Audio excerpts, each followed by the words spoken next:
Welcome everyone, and thank you for joining us today. Welcome to the Ways of Wisdom, where everyone explores their spirituality, consciousness, and deeper journeys that stages our lives. Today we are joined by Denise Jarvie. She's a master Reiki teacher. She's a holistic teacher, counsellor as well, and a Tarot Master. And she's the author of these beautiful decks, The Secret Language of Light, The Darkness, Secret Language of Manifestation, and the Tarot of Light. And she also has many more as well. So welcome to the show, and thank you very much. Thank you so much. It's an honor to be here. So we invited you here today to do a beautiful channeling workshop. Thank you for doing that. It was a good experience.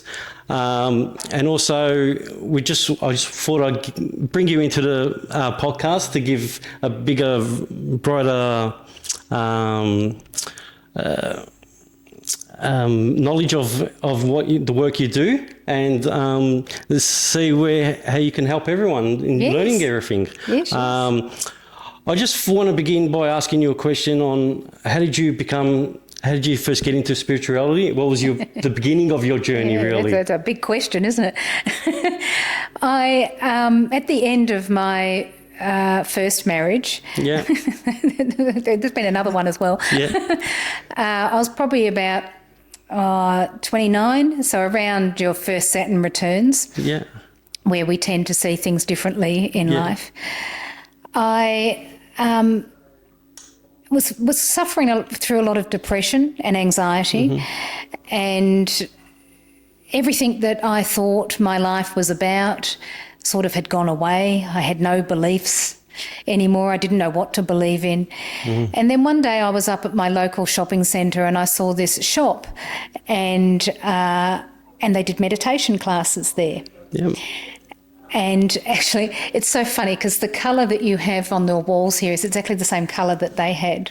All right. And it's that beautiful cornflower blue that just, it's so such a wonderful colour. But anyway, sorry, I digress. No, that's all right. And I went in there to inquire about meditation classes. And I was terrified and excited all at the same time. And I started meditating, and originally I was doing it to obviously help with stress and help with depression and anxiety. But as time went on, I realised that I really liked the way I felt when I meditated. And I wanted to feel that way all the time, not just when I meditated. I really had no idea what that meant or how I was going to do it. Little did I know what path it was going to take me on.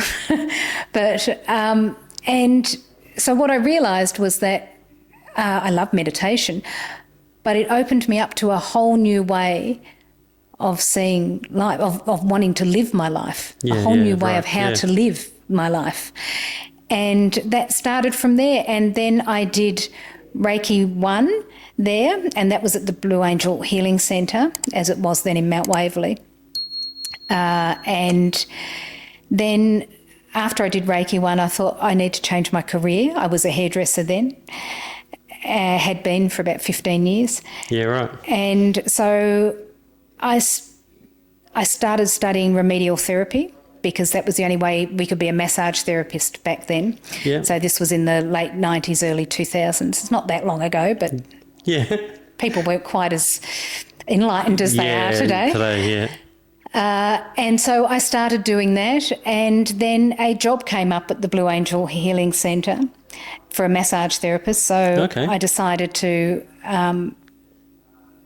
let go of the hairdressing and start there. And so that's where that all started. So I was working with my Reiki Master, which I don't really recommend that much, because you're with them on a daily basis. So it's like you're getting hit with, do this, lessons on a daily basis. So, I mean, it was wonderful, but it was also quite challenging. As well.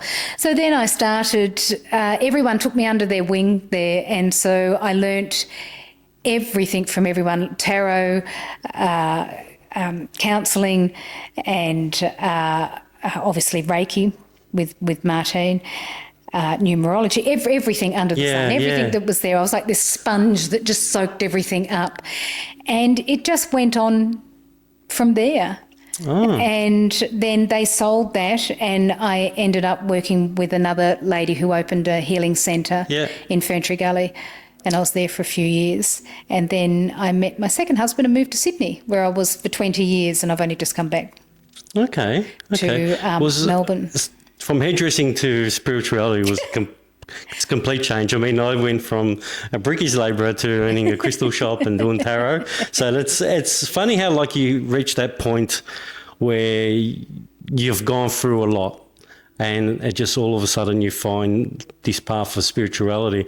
And sometimes it does take 40 years or 30 years of your life to actually understand it, or, you know, like, from my point of view, I didn't even know about crystals until, 6 or 7 years ago. But for me, it felt like the next natural step to take, which I'm sure it probably did for you as well. Even though it seems like right out of left field, it's like, that just feels like the next thing for me to do. Exactly.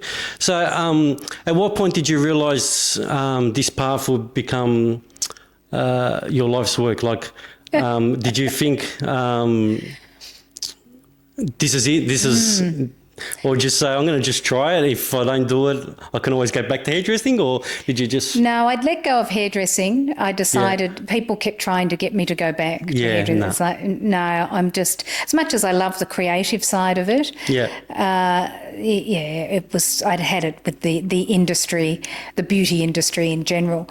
So, I don't know if I really ever said this is going to be my life work. Because I've always been envious of people who know where they're going in life. You know, they have that path and they know exactly where they're going. And I've never known that. I start down a path. It's like, oh, that'd be really great. I really love that. And then I do it for a while, and then it's like, and then something else will come up. It's always been about healing. As for you, like your work has always been about building, like building, but you're now building contacts, and you're building connections with people and inner connections. So it's always what we've been doing all our life. It's just a different way of expressing it. And so I'm grateful for all the opportunities that have come my way, and I've learnt to just grab them and go with them. But I don't know if I ever really have said, this is my life work. In saying that, though, I've always done some type of work, even though I work, maybe working at other things to pay my rent. I've always done meditation classes, either online or in person. So I've been doing that for 25 years, and I've always open to people who want to have any sessions with me. And I'm always creating. I mean, I've always been writing. I try to write every day. And you learn every day too. Like, especially when you're teaching people, or you're doing tarot, or you're doing Reiki, you can only lead them into a path, or show them something else could be possible, but you can't really do the work for them. They got to do it for themselves. As much as we try it. It's just about getting the awareness, I guess, and the clarity. And hopefully they change their life, or do something they enjoy, and live their life instead of just inspiring them to find their authenticity. That's right. And like, I'm glad you found that place. Like, you may not get millions of dollars doing it, but at least you never know. One day, maybe. You can enjoy what you've done and be proud of what you've done. Well, that's it. And I think when I really step into being that, instead of thinking, I've got to survive, I've got to get another job, I've got to do this. One day when I really step into it and let go, might be the day before I pop off, but who knows? But I know that I will be supported, that abundance will come in some way. It may not be money, it may be in many other ways. And I know that, but it's the beliefs that we hold on to. That and the fear of the future and anxiety that that can hold us back. So my work is obviously in the healing of me, but at the same time it's helping others to move past those old programs, those old beliefs. Yeah. Because, we want to become something That's different. right. We want to become more creative as we move forward. Oh, nice. So what made you develop these beautiful decks? Like, what made you come about, you should do the deck? Fortunately, Toni, who is the owner, Toni Martina, the owners of Blue Angel Publishing, who was the Blue Angel Healing Centre, so they're friends as well, so I feel very blessed to know them. I used to do a lot of, right back when Facebook first started, way before Instagram, I would put Toni's images up, and then I would get a channel message for it.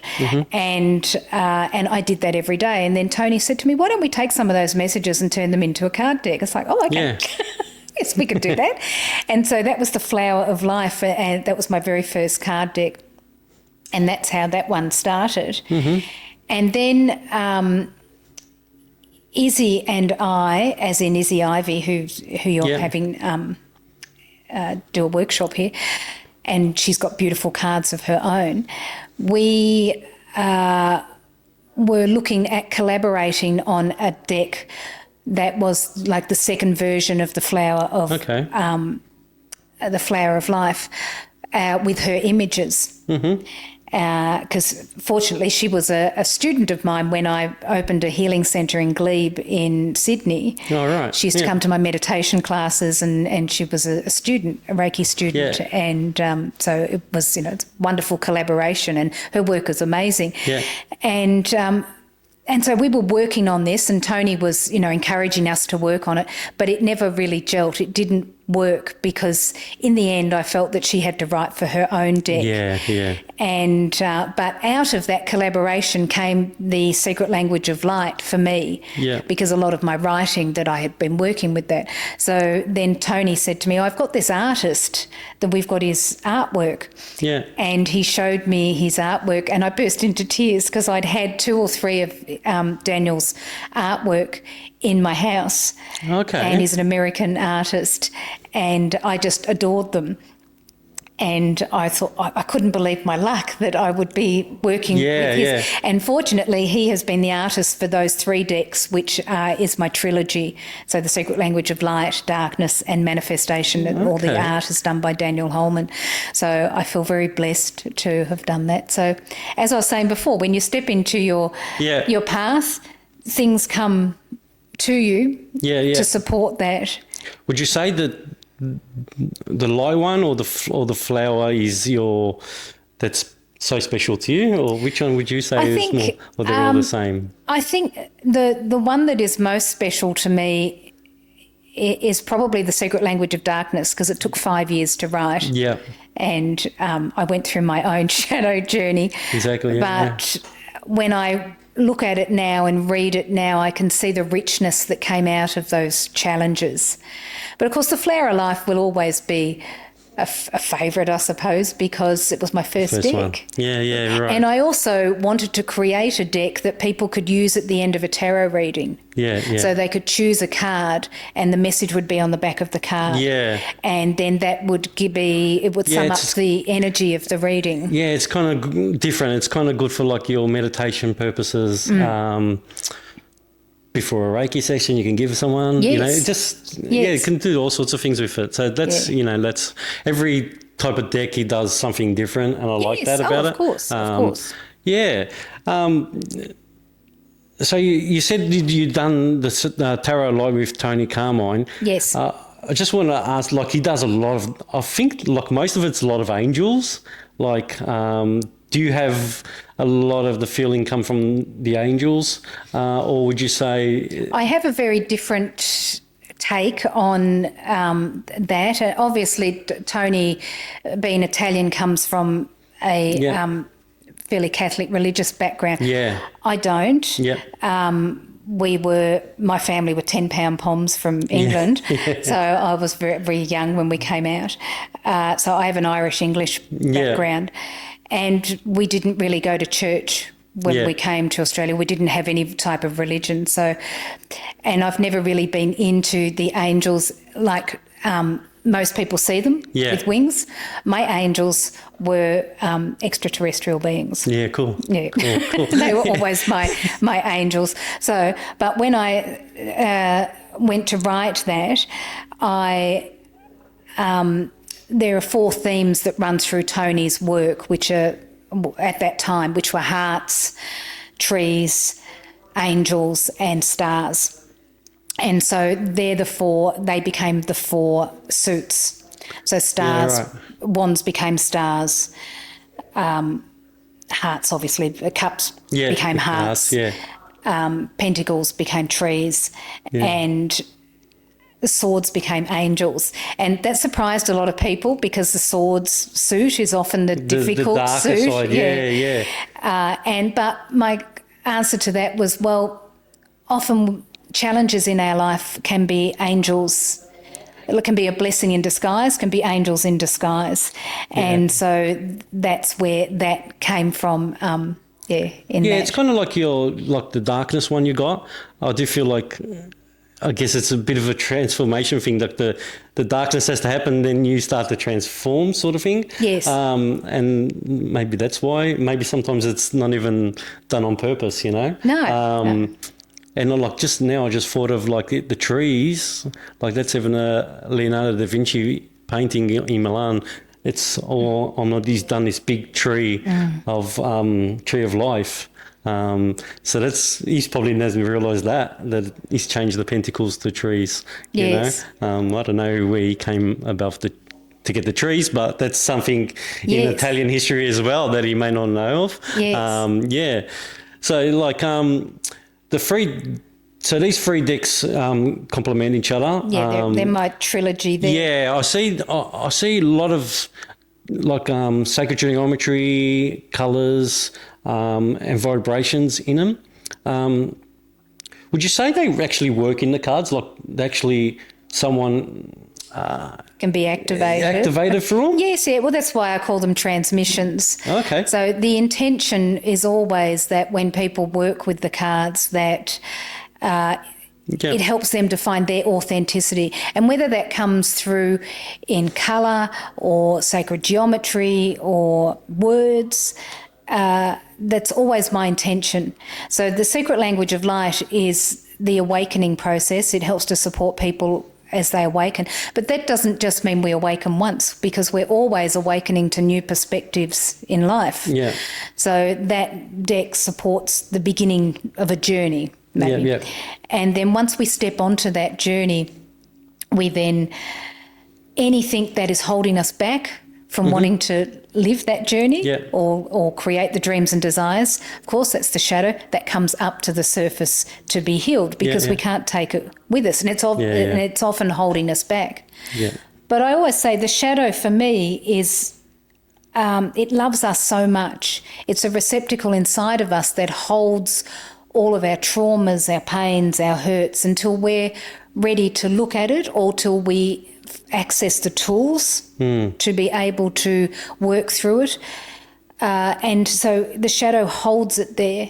It's like it holds it in a place so it doesn't, merge into everything until we're ready to work with it. Obviously, we can't keep shoving stuff into the shadow because it will get full, and then what happens then is it projects onto the outside world. So, if we start bitching or judging about things in the outside world, that's your shadow saying, we got an over-access here. You're bitching about that because it's something you're yet to know or love about yourself. And it's the hardest thing to do is to surrender to it, like your darkness. But I do feel like once you do surrender to it and really accept it and let go of it, like the whole weight off your shoulders comes off. Yes. Whether you've been holding this lie or this secret inside you, and once you release it, I know maybe done something bad or whatever out too, sometimes it releases it and you feel like, thank God I got it out in the open, even though I was so scared to let it out in the open. But then once it's out there, it's just like whole weight off their shoulders. Yes, it's like a relief. And, we can't keep taking that same stuff with us Yeah. year after year after year into our life, because it will just weigh us down. Yeah, exactly. And that's why it comes up for us to heal. Yeah, yeah. And then you can start to create the life that you really want to create, and that's what the secret language of manifestation is about. And that was again 5 or 6 years of research.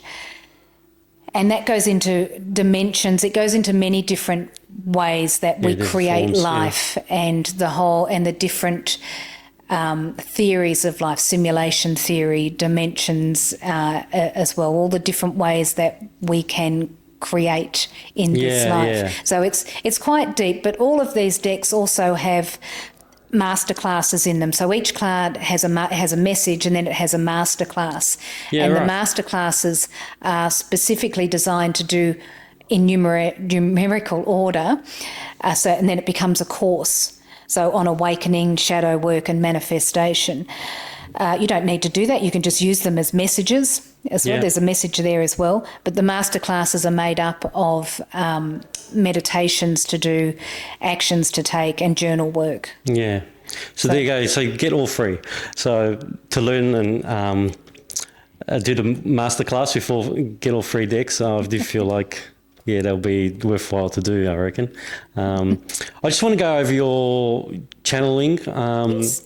I did see you mentioned that you channel a being or someone from, her name was, is it her or him? I don't know. Asta? I don't think. Asta? Yes. So it's A star. A star, Because I always had my head in the clouds and was looking at stars all the time. So when that name came through, I didn't hear it as A star. I heard it as Astar. So it was about 3 or 4 years before I realised it was, A star. Oh, okay.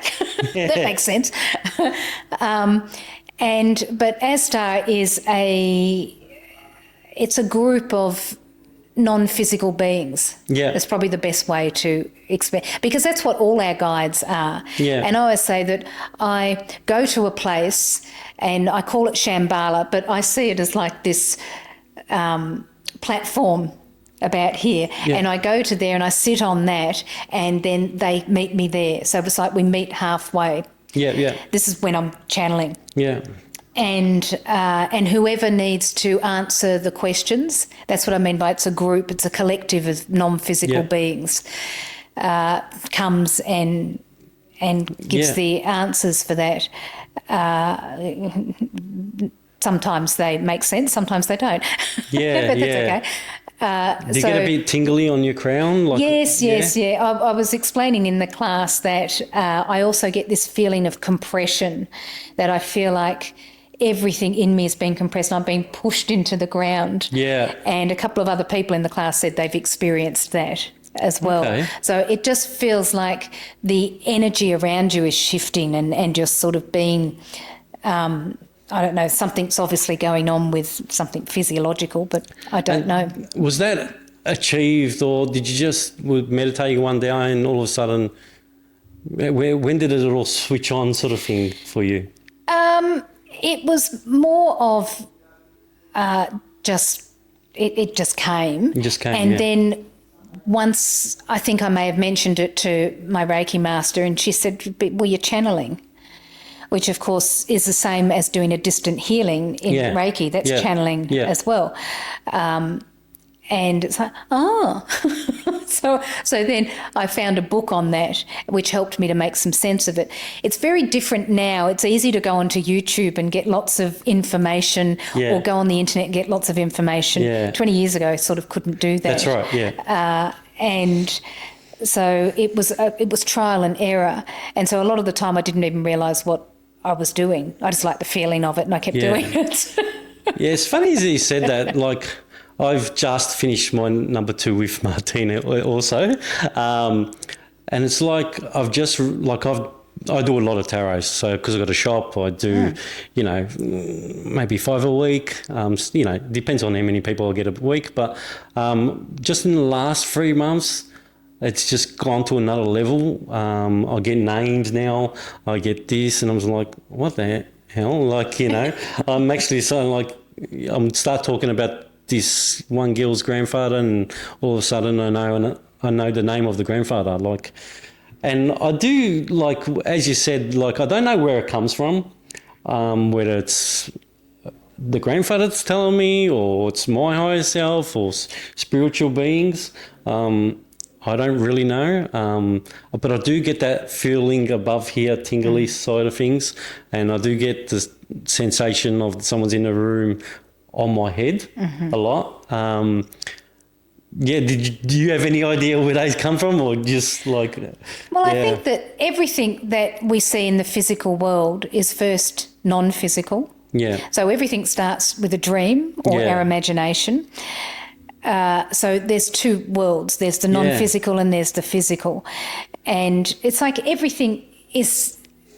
In this room right now, there could be an infinite amount of dimensions. Yeah. We experience 3 and a little bit of 4. When we meditate and you let go of the conscious mind, you start to expand your consciousness to open up to the different dimensions that may be in the room. Yeah. It's like when sometimes you see something out the corner of your eye. It's like, well, what was that? And then you turn to look at it and it's not there. Because once you turn and look at something, you're activating your mind. Yeah. And the beliefs that are in your mind, so you're not going to see it. But when it's in the peripheral, you're not focused. Your physical mind isn't focused on it. Does that make sense? So when you're meditating or when you're in the zone, and of course I find that when I'm working with other people, it's really easy for me to be in the zone. It's really easy for me to get centred because I'm focusing on them, much more so than when I'm writing and doing work for me. Which probably has a bit to do with self-worth and stuff, but that's another story. When I'm working with other people or when I'm teaching, it's really easy for me to be in the zone. And when I'm in that zone or when I'm centred, I'm open to anything and everything. And for me, it's an amazing journey to go on. And I have fun with it. And I also always try to dispel fear and make things as grounded as practical as possible so that people don't get fearful of the unknown. So where does it come from? I think it's all around us. It's like the Akasha is all around us. And it's just about how we are opening up and tuning in to it. And focusing on that. It is, what's another way to explain it? So what can happen then, depending on who you connect with, so you're connecting with your client and they've got someone that they're connecting with, it may come through that way. I mean, it depends on the filter. I guess so. The same energy is going to come through, the same message will come through, but depending on where the focus is and where the energy is in the room will be where it's directed. Does that make sense? Because then it will make more sense to the client, because if you just start telling them things that holds no context for them, they're just more like, whatever. Just information. Like I have realised, like some people have came for a tarot reading and they haven't understand what even is a tarot reading, you know. And I say, just tell me my future. Yeah, sometimes I say a word, like there will be one I say Annette, and I go, I don't know Annette, but I know my mum's name is Jeanette. And it was that sort of kind of meant, you know, it was similar, but it's pretty close, you know. But it sort of comes to me like as you said, like an imagination, and just like a quick thing that happens. And sometimes I do realise that I do think too, like if I'm channeling like the grandma or against another grandma, it's kind of like one can be a quiet grandma and another one could be really loud, and there's a million things coming out. Like and the reading is so easy. Then other readings it's very hard. You can get a hard reading. Like it's sometimes there's not much to tell you. And I guess some people love doing tarot readings. Well, it depends on where the person is. And that's right. If they're sitting opposite you and saying, prove it to me, Yeah. Yeah. It's very difficult because all you're going to give them is general information because that's all their energy is open to. Yeah. But they'll say, but that was very general. And it's like, yeah, but you haven't asked a question. Yeah, exactly. We're not going on a journey yet. Yeah, exactly. So it's a very difficult thing to explain if someone says, well, prove it to me. Because it's like, well, what do you want me to prove? Yeah. Because, time is cyclical anyway. It's not linear. But if we're saying that it's linear, meaning that it's one thing after another, that I want to know the future, but the future's happening now. Well, the future could have happened yesterday. That's so right. everything is occurring right now. But we're learning as time goes on that this is that it's not what we think it is. Exactly. And so, but just always know that if you find it's difficult, what tends to happen is we go into our mind. I explain it as the person in me that really wants to help that person. Yeah. I get caught up in that. Yeah. And as soon as I do that, exactly. it's like I pinch off my higher self. Yeah. Now I'm stuck in my mind and I'm trying to give them information from the physical me, from my mind. Yeah. And then it all starts to not sound right and it doesn't feel great because you've disconnected from your higher self. Yeah. And but it's as you practice, you begin to learn to understand that. I have realised, like, my partner used to do most of the tarot readings, and then she's taken a break, and the soul was like jumped into the deep end, basically. That's great. And that's when, like, slowly, like now I go into a reading going, I'm nervous, I'm not. Whatever comes, it comes. And I think once for myself, I've let go. Like I've started to go a lot. It's been a lot easier, and all the messages come flowing through. Yeah. And that's what I think. It's like with everything too. Like with tarot, in a sense. Practice is the more you practice you're doing, it's kind of like everything starts to switch on. Yeah, it's like anything in life, isn't it? Yeah. You get better at it the more you do. Exactly. And I've always said to clients who have said, who am I going to marry and where's my, I want the job, when's it coming, and all, if they ask those type of questions. I'll always say to people, that's fine. You don't need me to tell you that something new is coming into your life. If you really want a new relationship or a new job or a new place to live, you're going to make that happen. Yeah. You don't need me to tell you that, or a psychic or cards or whatever. Yeah. My question to them is always, how are you going to go about it? Yeah. Because if you go about it the same way you've always gone about it, you're just going to get the same result. Exactly. Which is where you are now, wanting something different. Yeah, they've got to change the narrative. So the whole journey is learning to find the gift in the challenge or whatever they've gone through, and then shift it so that you experience it differently again. Those patterns in life may always be with us. We talk about we have to disintegrate them, but maybe that's part of why an individual is here. But each time you experience a pattern, you get to do it differently. Yeah, exactly. Yeah. There's so much into spirituality. There's so many levels, from past lives to everything. Of course, past lives now. Yeah. So well, that's. I explain them as it's like they're all layered up on top of each other. That's right. Happening now. We're all moving together at the same time, and they're just you having different experiences. Exactly. That's it. Exactly. What would you think about something like astro travel? Have you ever experienced anything like astral travelling? Yeah. Yes. The body experiences anything like that? And I mean, the thing is, again, it's like your spirit is, or your soul, whatever you want to call it, is eternal. It never dies.